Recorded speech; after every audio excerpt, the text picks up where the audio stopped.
Hey, true weirdos. At the end of this episode, stick around if you want for a little bonus content and conversation.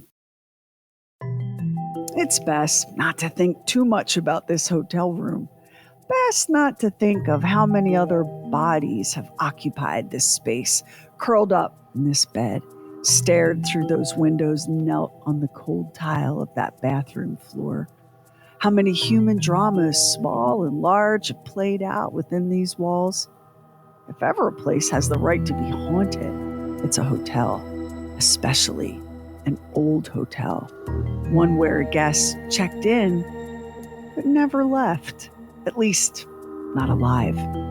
The only witness to what happened in that room is the room itself. And old buildings are very good at keeping their secrets. And make out a small beam of light against the mirror.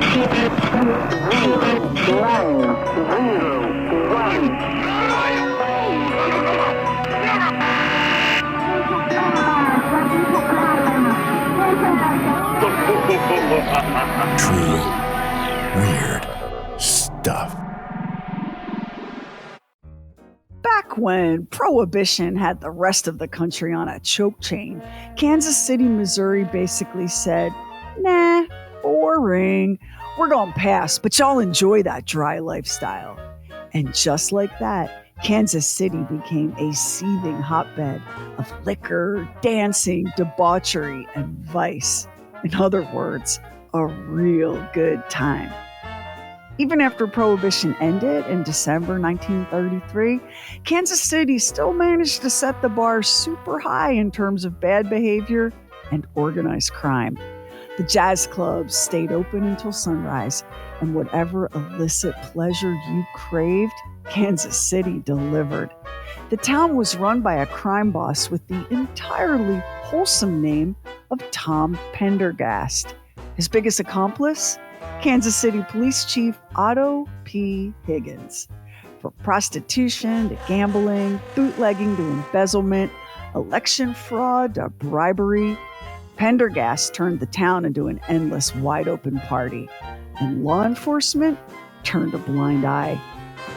Kansas City was a magnet for anyone starved for excitement and pleasure, and for small-town dreamers who desperately wanted to trade their predictable futures for something brighter and louder and more colorful. It also beckoned enterprising criminals and the kinds of people who prey on the young, the unworldly, the innocent. It was the kind of place where a person could transform him or herself, become something new. It was also the kind of place where a person could easily disappear, by their own choice or not. On January 2nd, 1935, a guest checked into the city's hotel president.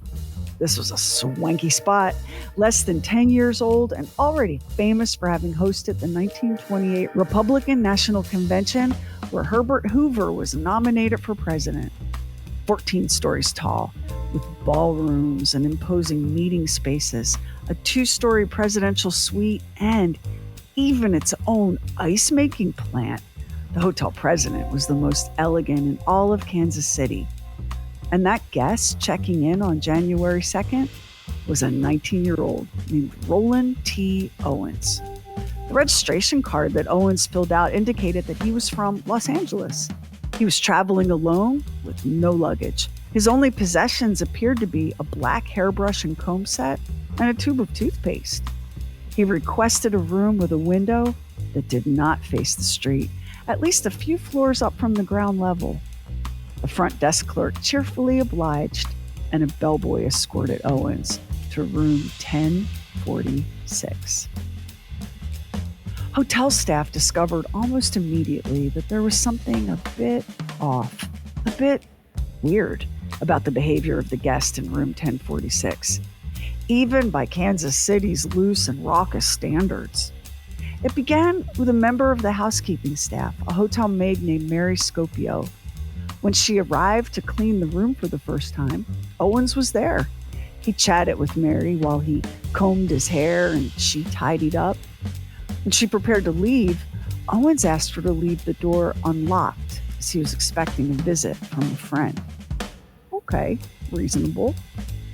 It was later that same day, when Mary Scopio returned with fresh towels, that she found Owen sitting on the bed, fully dressed, window shades tightly drawn, all the lights off. Okay, a little bit strange, but Scopio had seen plenty in her days of cleaning the rooms at the Hotel President. Maybe the man in room 1046 was just one more eccentric who'd been drawn to the lights and action and dark glamour that Kansas City was famous for. The next day brought an odd and maybe even sinister twist. The way the room door locks operated at the Hotel President was very different from what we're used to today at like Holiday Inn Express. The doors could be locked from both inside and outside. If the guest locked the door from the inside, hotel staff couldn't enter. If the door to the room was locked from the outside, the guest couldn't exit. I can't think what purpose this served, other than to create unnecessary confusion, but who knows? Maybe that dual locking system was what hotels did back then to just add one more layer of security for their guests. Anyway, Mary Scopio found the door to room 1046 locked from the outside. Upon unlocking the door and entering the room, she was surprised again to encounter Mr. Owens. While dusting the room's writing desk, Mary couldn't help but see a note written in pencil. Scrawled on the paper were the words, "Dawn, I'll be back in 15 minutes. Wait." And then the phone rang. Answering, Owen spoke briefly with a man he addressed as Don and declined a meal on the grounds that he had only just eaten breakfast. He hung up and then chatted the maid up as she worked, asking questions about her job and the hotel itself. And it was only after Mary left room 1046 that it occurred to her. The door had been locked from the outside, meaning someone had locked Owens in the room. Whether deliberately or by mistake, she had no idea. So, one or two odd moments, but all in all, nothing so strange that Mary couldn't chalk it up to the vibe of Kansas City and the effect the place had on visitors. Until later, that same day, when she headed to the 10th floor to deliver fresh towels. I'm telling you, the service at the Hotel President was really something back in those days. She was approaching room 1046, and Mary was taken aback by the sounds of voices, apparently in a heated argument. Male voices, she later told police. And one of those voices, rough and sharp, barked, "We don't need any towels." The ferocity of the exchange startled her. She left. But according to other guests in the adjacent and nearby 10th floor rooms, the argument continued. And at least one guest told police that she heard both male and female voices shouting, using profane language well into the night. These sure were different times in the hospitality industry, clearly. You could expect endless deliveries of towels, but maybe calling down to the front desk with a noise complaint was something no one did. Another difference? In those days, hotels had switchboard operators, and Hotel President employed operators around the clock. It was a hotel switchboard operator pulling middle-of-the-night duty who first noticed something very specific about room 1046. The phone was off the hook. A bellboy was promptly summoned and dispatched to the room to ask the guest to please kindly return the telephone handset to its cradle. The bellboy said a man with a very deep voice answered his knocking, but refused to open the door and allow the bellboy in. Instead, he kept demanding that the bellboy turn on the lights. The bellboy wondered if the guest was drunk, too drunk to even comprehend the situation. So he hollered, "Put the phone back on the hook," and left in frustration. It was the next morning at shift change when the next switchboard operator clocked in that another attempt was made to get the guest in room 1046 to hang up the phone. Yet another bellboy headed to the 10th floor was again refused entry and reported that a male voice had responded to his insistence that the phone be dealt with immediately with something that sounded like, Yeah, all right. well, 90 minutes later, the phone in room 1046 was still off the hook. The switchboard operator grabbed a bellboy named Harold Pike and sent him upstairs to deal with whatever drunken mayhem was preventing Owens from following such a simple request. Now, unlike his coworkers, who'd stood on the hallway side of the locked door pleading with the guest, Pike was out of patience. There was no answer to his repeated knocking. Finding the door again locked from the outside, Pike pulled out his master key and let himself into the room. With the shades and draperies firmly pulled against the bright morning light, the room was in darkness. Harold Pike later reported seeing a person he presumed was the guest sprawled naked across the bed, his breathing heavy. Pike said that there was clearly a large, dark spot on the bedding, but in the dimness, he took it to be a shadow. Crossing the room, he swiftly and quietly placed the phone receiver back on its hook and departed. 2 hours pass, and once again, the switchboard operator calls for a bellboy to please go to room 1046. The phone was off the hook. Are you wondering why this was such an issue? Yeah, me too. So I tried to figure out how those old-time telephone switchboards worked. And as best I can tell, the phone being off the hook in room 1046 meant that a circuit was open. An indicator light would show that and probably drive the operator a little bit crazy, right? But there seems to be also the possibility that an off-the-hook phone somehow interfered with the overall operation of the switchboard. I am not an engineer, so it's hard to figure out exactly what the problem was, but clearly there was a problem with the phone, which meant yet another bellboy being dispatched to room 1046. And when he got there, he found the phone off the hook and the guest kneeling by the door, blood spilling from his head. There was blood spattered on the walls, on the floor, the bed, in the bathroom. The bellboy beat a hasty retreat, racing back downstairs to alert management and get help for the injured man. In the short time it took for police officers and a doctor to get to the 10th floor of the Hotel President, something very bizarre happened. Entering room 1046, they found the guest in the bathtub. He was bound at the ankles and wrists with a length of clothesline, part of which was wrapped tightly around his neck. The man had been stabbed repeatedly in the chest, puncturing one lung. His head was battered, the skull fractured. Not all the blood was fresh. The doctor examining the man calculated that many of his injuries were between 6 and 7 hours old. And you'll notice that I said examining the man and not examining the body. Because despite his grave injuries and near strangulation, the guest known as Roland T. Owens was still alive, barely. According to witnesses, Owen managed to choke out these words. Nobody hurt me. He said that he'd only fallen against the bathtub. And that was the last thing Roland T. Owens ever said in this lifetime. He slipped into a coma and died the next day. There were very few clues for police to work with. When Owens was found in the bathtub, he was naked. His clothing had vanished from the room, leaving both detectives and hotel management baffled. Police on the scene described the crime scene as crude, but effectively muddled enough to create mystery, starting with the victim himself. Who was Roland T. Owens? He checked in with no luggage, remember? And when registering, he gave no address. Was he from Los Angeles, as he claimed?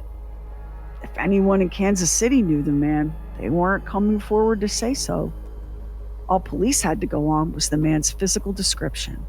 White male, approximately 25 years old, approximately 180 pounds, blue eyes, dark hair worn long and combed over, a large, distinctive wedge-shaped scar on the left side of his head, and sporting a cauliflower ear. That's an irreversible condition that can develop when the external part of the ear gets walloped but good. You often see it in boxers and wrestlers. That ear was a definite clue, but how could it ever be enough to solve the mystery? In her statement to police, hotel maid Mary Scopio said that Owens had given her the impression, by his actions and facial expressions, that he was either deeply worried or deeply fearful. Of what? She had no idea. She also described being puzzled regarding the towels. The afternoon that she'd returned with fresh towels and was gruffly told that no towels were needed. Well, that morning after cleaning the room, she hadn't replaced the used towels, meaning there were no towels at all in the room when she returned later that day. How could the guests not need towels, right? No towels at all? Still, the customer's always right. Right. Mary didn't understand it, but at the time she didn't question it. Also questioned was the couple occupying the adjoining room. They were the ones who reported overhearing loud, profane arguing, that male voice and a female voice. This, they said, occurred at about 2 o'clock in the morning. Then, at around 4 o'clock that morning, the couple described hearing heavy breathing. A sound, they said, was like a choked, heavy snoring. In a freaky coincidence, the woman happened to share the same last name as the victim, Owens.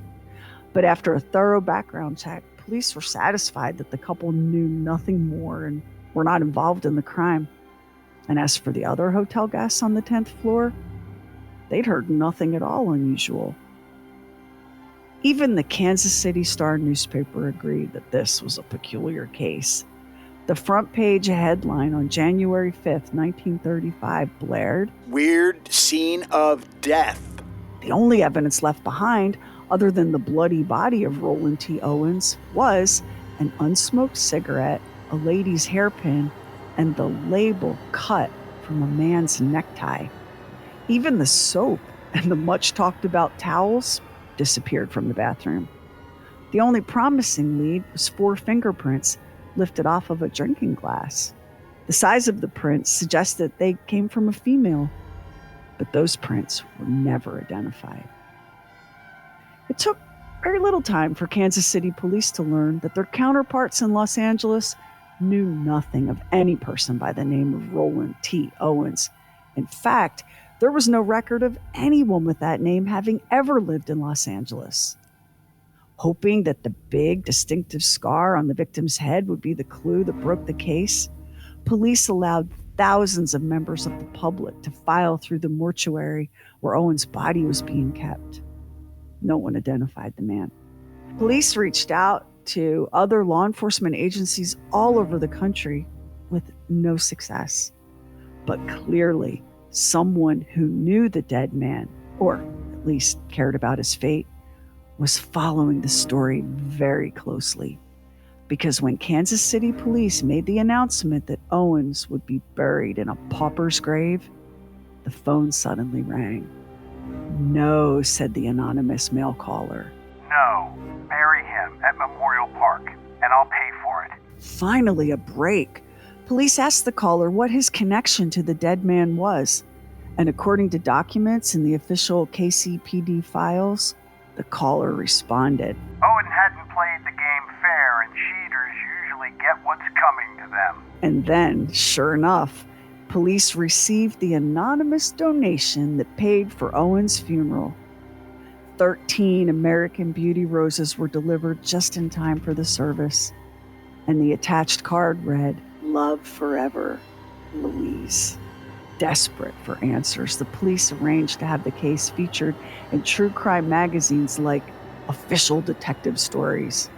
And they got a response. So many letters, so many missing young men, sons and brothers and husbands.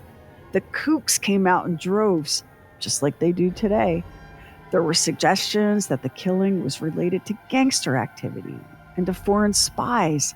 And just when it seemed that the case of murder in room 1046 could not possibly get any weirder, it got weirder. It got a whole lot weirder. In mid-January 1935, 2 weeks after the murder of Roland T. Owens, a woman in Birmingham, Alabama named Ruby Ogletree received a typewritten letter, allegedly from her son, Artemis. No one in the family had seen Artemis since 1934 when he'd set out to try his luck in California. Getting a letter from her son wasn't unusual. Artemis had been good about keeping in touch with his mother. It was the fact that the letter was typed, not handwritten, that caused Ruby to wonder. Her son had never learned to type. Maybe it was a new skill he had picked up while living in California. Then 3 months later, another typewritten letter arrived, this one announcing that Artemis intended to travel to France. Ruby didn't know what to think. Then on August 12th, 1935, Ruby received a long-distance telephone call from a man calling himself Godfrey Jordan and claiming to be a very dear friend of her son, Artemis. The man talked for nearly an hour, telling a wild tale of how Artemis had saved him from a band of thugs in Cairo, Egypt. Call it a mother's intuition. Call it whatever you want. But Ruby knew that something was surely very, very wrong. And her son Artemis was at the bullseye center of whatever that wrongness was. Here's a little free advice. Do not mess with a mama. Especially do not mess with an Alabama mama who has the sickening feeling that something has gone terribly amiss with one of her children. Ruby wrote to the U.S. Department of State. Was there a record of a passport issued to one Artemis Ogletree? She wrote to U.S. Customs. Was there a record of one Artemis Ogletree traveling abroad without a passport? Which was a totally legitimate question, given that U.S. citizens were allowed to travel outside the country without a passport until 1941. Ruby wrote to authorities in Cairo, Egypt. She wrote to the FBI. She wrote to then-President Franklin Delano Roosevelt. In the days and months after the murder, Owen's photograph had been circulated far and wide. The case was catnip for the true crime tabloids. The story went national, big time. And then, in November 1936, the murder victim known as Roland T. Owens was finally and officially identified as Artemis Ogletree. Kansas City police had been right to pin their hopes on the victim's distinctive scar. It was, his mother Ruby explained, the result of a terrible grease burn her son had suffered at just 11 months old. Knowing the real identity of their victim at long last was a win for the Kansas City PD, but it wasn't enough to solve the case. Who was the mysterious Don, the man Mary Scopio heard the guest in room 1046 talking to on the phone? The Don of the note scrawled in pencil on the desk. And who was Louise of the 13 roses delivered to the funeral? And why in the world would anyone so brutally kill a 19-year-old boy from Birmingham? Because that, according to his mother, was his true age. Artemis Ogletree was just 19 when he died of the wounds so violently inflicted in that hotel room. Just 19, bleeding out in a bathtub, hands and feet bound, a rope yanked tight around his throat. Hadn't played the game fair, and cheaters usually get what's coming to them. It was Ruby Ogletree who helped police in Kansas City flesh the case out a little bit. She knew her son had stayed at another hotel in the city before checking into the hotel president.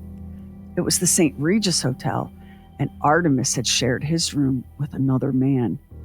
Was it the mysterious Don?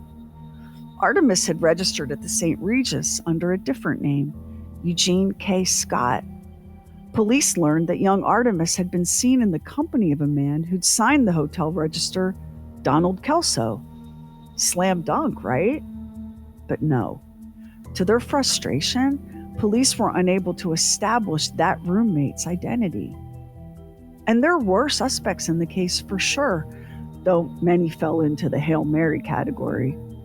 The nature of the crime scene and Artemis's bondage suggested that maybe there was some kind of deviant sexual play involved. Police dutifully began looking at men with a track record of what they used to call crimes against nature. They called them sex maniacs back then. Very colorful, but nothing you'd get away with today. One after another, these individuals were brought in, questioned, made to provide handwriting samples. They were looking for a signature that matched the mysterious Donald Kelso in the St. Regis Hotel log, and they didn't find it. The lead detective in the case, T.J. Higgins, was busy chasing another lead. It was a convicted killer in New York named Joseph Ogden. Ogden was your classic sadistic murder monster. He shot a man named Oliver George Senecal. Then he chopped the body up, removing a very distinctive tattoo in the process, and stuffed the dismembered remains into a steamer trunk headed for Memphis, Tennessee. Back then, just like now, there was always the risk of luggage being lost or delayed, and that's what happened to the trunk packed with poor Mr. Senecal's remains. The grim discovery was made at Penn Station. Ogden was tried and convicted and sent off to Sing Sing. His records reveal that Ogden had served plenty of time prior to this in multiple prisons and even a couple of insane asylums, including one in Birmingham, Alabama. Is it possible he somehow crossed paths there with young Artemis Ogletree? And, bombshell, Joseph Ogden had a slew of aliases, one of which was the name Donald Kelso. Kansas City police thought for sure they had their man, until the FBI shut it down, saying, sorry, but the handwriting just doesn't match. And you could leave it here, convinced that Ogden did it, that the FBI was somehow mistaken. But then there's a mother's intuition. Ruby Ogletree, no matter how devastated she was by the cruel and tragic loss of her son, would not give up. She had a feeling, a strong feeling, a mother's feeling, that the killer was someone very close to the family. Ruby had written letters to the Kansas City PD asking them to look at a man named Joe Simpson.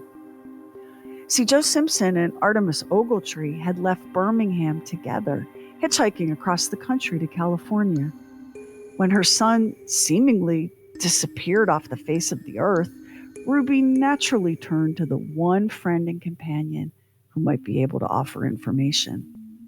But no matter how she tried, Simpson dodged her, repeatedly agreeing to meet only to stand the grieving woman up. Police insisted that Simpson had been interviewed and ruled out as a suspect. But a mother's instinct is a powerful thing, and Ruby remained convinced that Joe Simpson knew far more than he was telling. It was almost 4 years to the day of her son's death when Ruby finally succeeded in confronting Simpson. The conversation only confirmed her worst fears. She wrote to the Kansas City Police Department that she had no doubt whatsoever that the man who called her on the phone, the man who said he was Godfrey Jordan, the teller of those crazy tales of Cairo, Egypt, that was none other than Joe Simpson. And ferocious mama bear that she was, Ruby straight up called Simpson out. She told him that she knew his voice was the same as the caller that night in August 1935. She told police in her letter that Simpson had flushed red and was unable to look her in the eyes. She wrote, "He did say he did believe the case would never break, as there were no clues and left nothing for the G-men to work on. I said Kansas City can well boast of it being the perfect crime. He laughed and said, It is. They'll never get the ones who killed him. First of all, He laughed at a grieving mother? Murderer or not, Joe Simpson was definitely a cold-hearted, vicious little tool. And in what feels like a damning flourish, he promised to send to Ruby a letter he'd received from her son. Badly typed, he chuckled. And then he never showed up with the letter. Not that Ruby believed for a second that the letter was authentic. As she had been telling police for years, her son didn't know how to use a typewriter. Which, to be fair, is not sufficient evidence of anything. A typewriter isn't a complicated machine, and Artemis could well have picked up the skill while living in California. Still, you can see how a desperate and grieving parent would grab at any and every scrap of evidence or info or hope. And it's not like the Kansas City PD didn't work the case hard. They did, for 15 years. In 1950, the case went cold. But even now, KCPD detectives still pull the file in the hopes of finally solving the mystery of the terrible events of January 1935 in room 1046 of the Hotel President, which still stands today. It did close in 1980, but after a $45 million plus renovation, it reopened in 2005 under the Hilton Hotels brand. You can book a room there right now. Just look for the Hilton President Kansas City on Baltimore Avenue. You can't stay at the St. Regis unless you're planning to sign a lease. That hotel is now an apartment complex on Ward Parkway. And you can head over to Memorial Park Cemetery and visit the grave of the man buried as Roland T. Owens, but later revealed to be Artemis Ogletree. What you can't do, what you can't have, is find a satisfying ending to this very troubling tale. This case is unsolved, which is not at all the same thing as unknowable, because someone did know, maybe does know. Someone lived or is maybe still living with the weight of that knowledge. And here's the final, very weird detail in this story. About 20 years ago, a Kansas City historian named John Horner received a call at his workplace, the Kansas City Public Library. The caller was sorting through the possessions of a deceased elderly family member. Strangely, there was this one shoebox stuffed to the brim with newspaper clippings about the mystery murder in room 1046. Inside that box, the caller claimed, was an item mentioned in nearly every news story about the case. The caller would not identify him or herself, and Horner apparently waited nearly a decade before going public with the story. Is it true? No one knows. It's doubtful we'll ever know the truth of what happened that night in room 1046. Someone committed murder, and it was slow, gruesome torture, and they got away with it. Because some people do get away with murder, I mean. Since roughly a third of all murders go unsolved, chances are pretty good that you've encountered a killer, sat next to one on a flight, joked with one in one of those endless team-building meetings at your job. It's not impossible. The average person walks right past as many as 36 murderers in their lifetime. People who've taken a life in violence, maybe just once, and then never again. A moment of blinding rage, a terrible impulse obeyed. Look around. Most murderers are just regular people. Even killer cannibal Jeffrey Dahmer was described as surprisingly ordinary. Ordinary, just like you and me. Unless, of course, maybe you're different. Maybe you see a killer every single day in the mirror. Next time on True Weird Stuff, it's a ghost story, a true ghost story. The question is, which one was the ghost? See you on the next True Weird Stuff. So, Sherry, I love this story. I love the mystery of the story. I love the time period of this story. Where did you find this story? So I have an obsession with old hotels, like really old hotels. And I try to, if I have the chance to stay in a very, very old hotel, I always take it because I feel like so much human life has been lived in those walls. And, a lot of it's super mundane, right? Business travelers, people just passing through. But places soak up the energy of the people that come through them.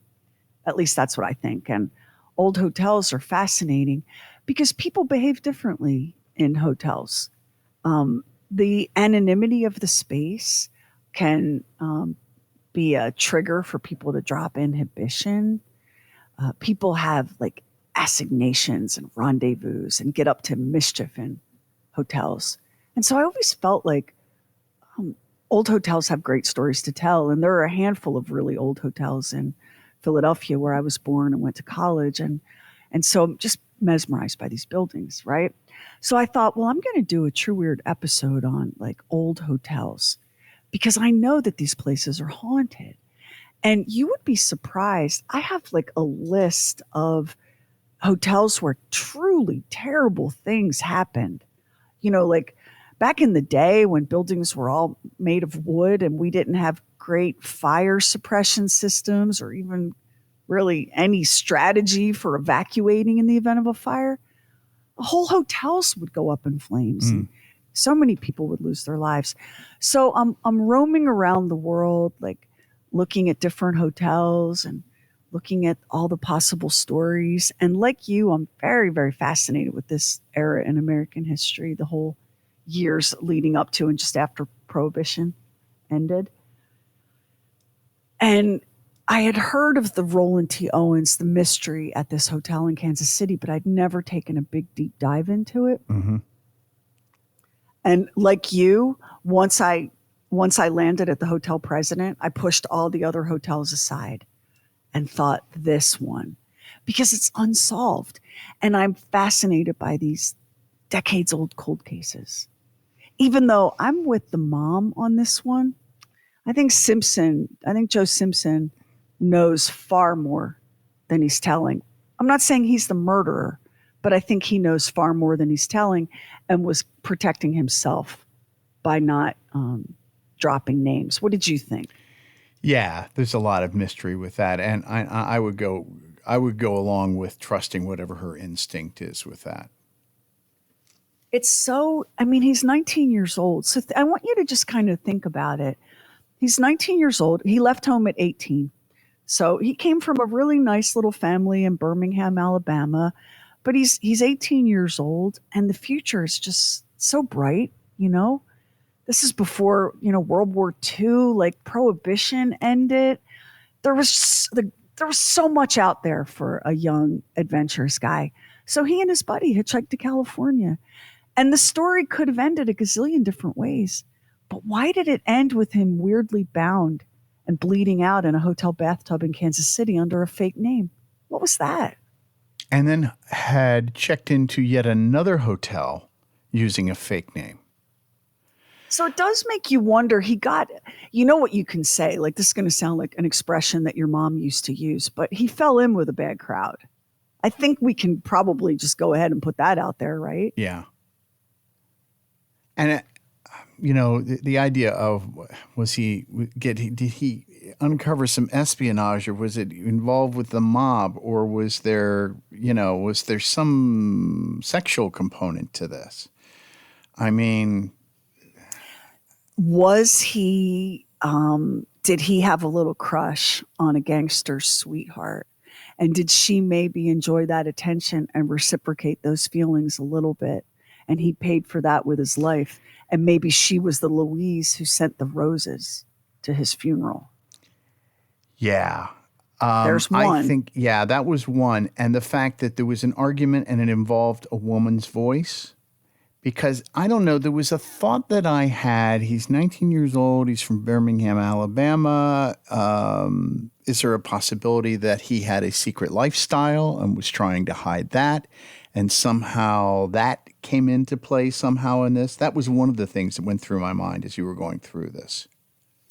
Well, and so I thought it was a really powerful coincidence that Joseph Ogden, the killer in New York, who had as an alias Donald Kelso, I thought that was an awfully interesting and big coincidence that Donald Kelso was the name used on the registration at the St. Regis Hotel in Kansas City. Right. Donald Kelso is not John Smith, right?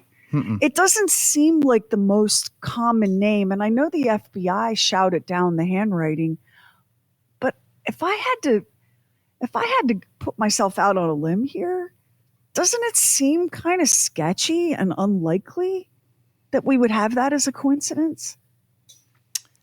Yeah, I think that's a pretty big coincidence. Yeah, I don't think that's a coincidence at all. I think that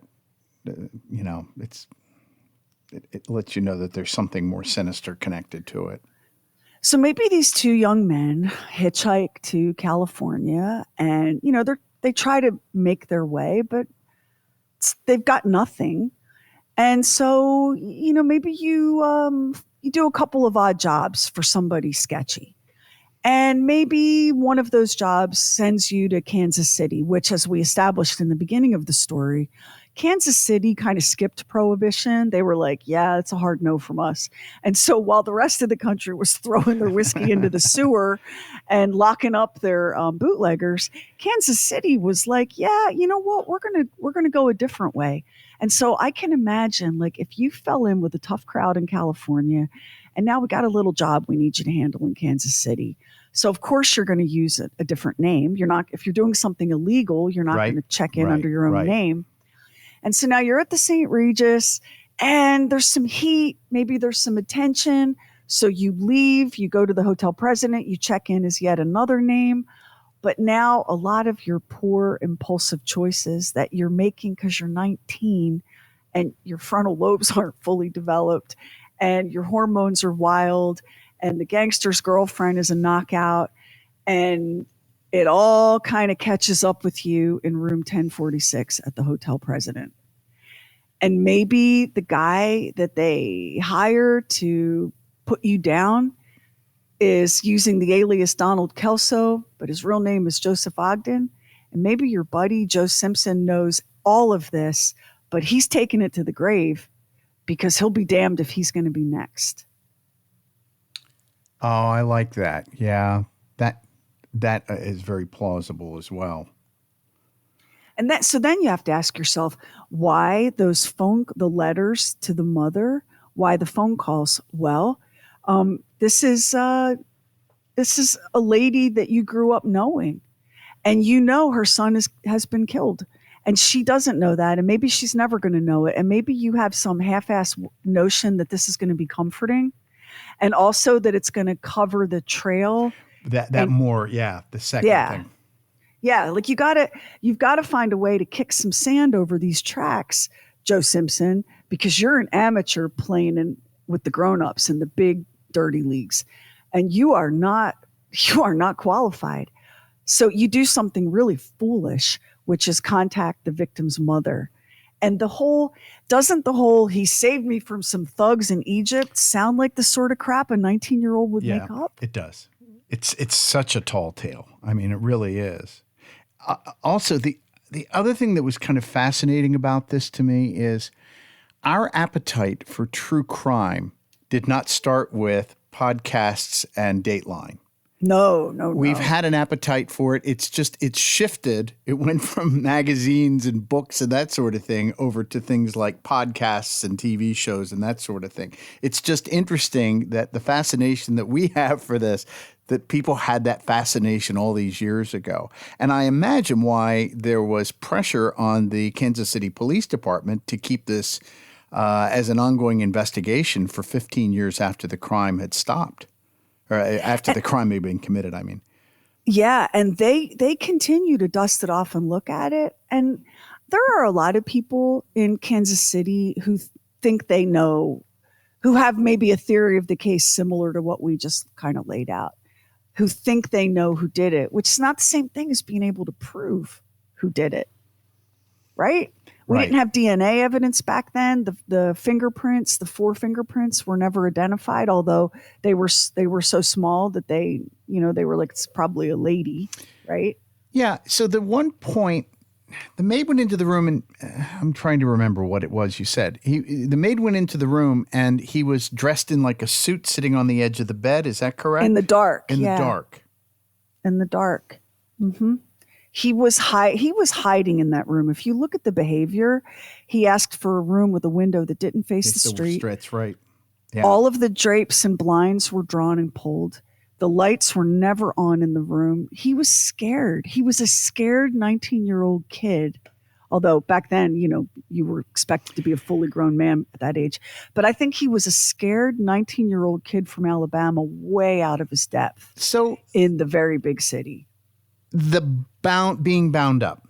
Let's talk about that for 1 second. So if let's just say it was mobsters that killed him or whatever, they wouldn't do that. They just kill him, unless they bound him up because they were trying to get information from him. It was like he was beaten and he was stabbed. I'm just wondering if perhaps he knew something, and that is what ultimately caused his demise. I felt like, and that's a strong possibility, I felt like he was not given the courtesy of a swift death, like the classic bullet, execution style bullet in the head that you see in a lot of your gangland murders.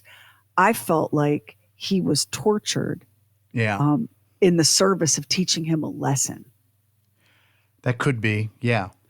And it's very weird because his last words were, there he is, he's bound, he's bleeding out, he's battered and bruised, he's in the bathtub, and his last words were, nobody hurt me. Like, what? Clearly you could not and did not do this to yourself. Like right up till the end. Because maybe he thought, and this part of the story just broke my heart the more I sat with it. When they burst into the room and they found him and he's nobody hurt me, he probably didn't think those were his last words, Max. No. I think that he did that because he was still afraid of whoever did it to him. And he was going to be rescued, but he was going to make it clear he wasn't a rat. Nobody did this to him, right? Right. So it doesn't feel like it feels like he was hiding and found and confronted and tortured and then died, which tells me that he was being punished for something. Then you look at the Roses and Louise. Yeah, you know what? That all makes sense. In fact, that makes the most sense. And the fact that she was there at some point along the line because whoever it was in that adjoining room heard female voice as well, in addition to male voices. And the fingerprints on the glass, female fingerprints, they think. That all makes sense. That really does. And he just kind of haplessly stumbled into this. And you know what else I wonder? I have a feeling, I can't prove it, and I had no way to, believe me, I tried. Like I looked and tried, but the problem is that when you don't have any names, because this card was signed Love Louise, but we don't know if that was a real person.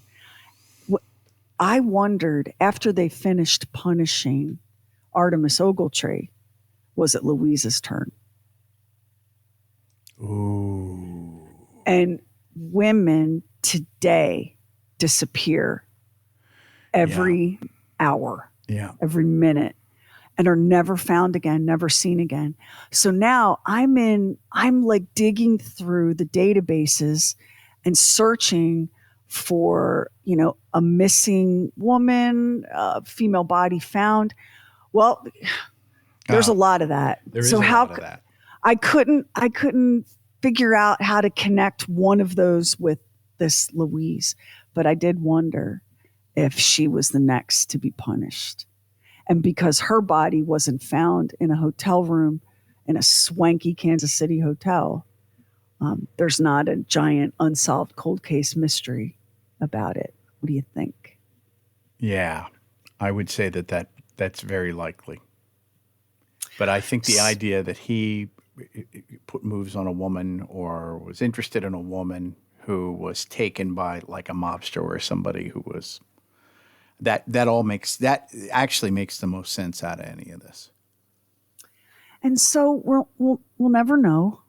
Again, this is one of those cases where there won't be justice, where that grieving mother, Ruby Ogletree, drew her last breath with no idea of who had done this terrible thing to her son.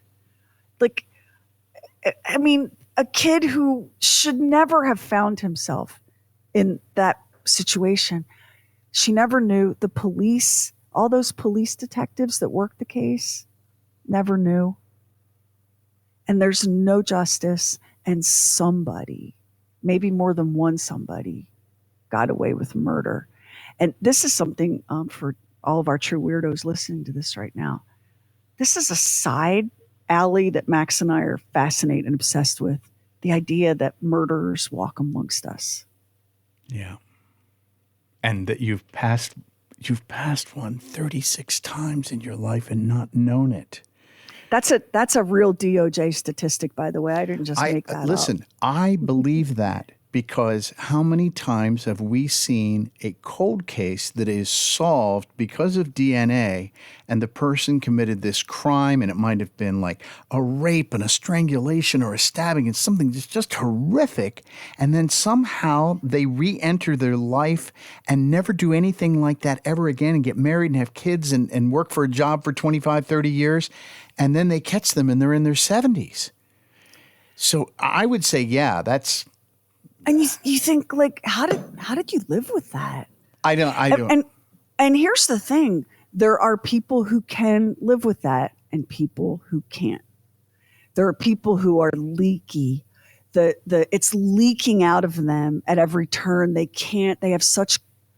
In a way, it argues in their favor. They have so much conscience and empathy and decency that they literally cannot live with their own actions.